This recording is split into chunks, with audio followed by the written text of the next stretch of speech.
So yun, isang mapagpalang umaga na naman po mga sir, no? And ma'am, magandang umaga. Yan, may nagtiwala na naman po sa atin magpagawa ng silver curve partition. Yan yung area na paglalagyan, second floor, bali third floor. Yan. So yan, sinet up na natin. Kukunin natin yung pangmalakasan nating curve type na partition enclosure, no? So yan, pangiti-ngiti pa tayo dyan, hindi pa tayo hulas ng pawis, no? Yan, medyo hiningal tayo dyan kasi third floor nga. Yan. So yung mga magpapagawa po pala or magpapakabit ng partition or enclosure sa amin, PM me lang sa aking TikTok channel or sa aking Facebook account, no? Ayan. Kung condo type or condo unit yung paglalagyan, schedule po natin sa aming available na schedule po.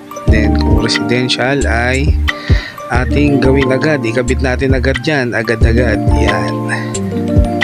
So dito na, yan, kinabit na namin. Yan, drill lang konti, ano, yan.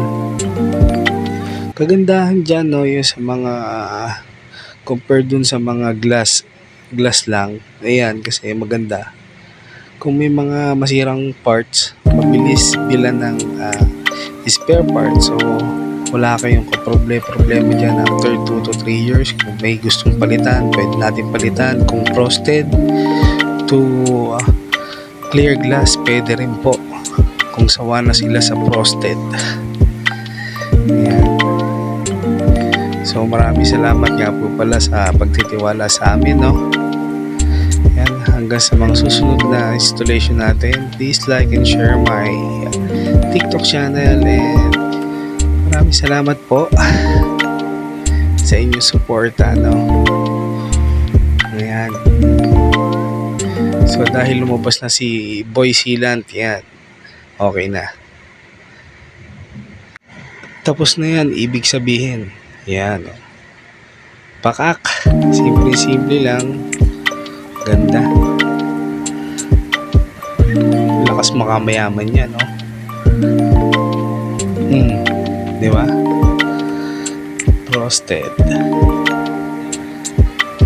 Yung partner ko, papalit na. So pag ganyan kasi, tapos na talaga yan.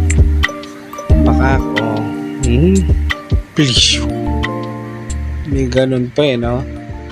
Maraming salamat.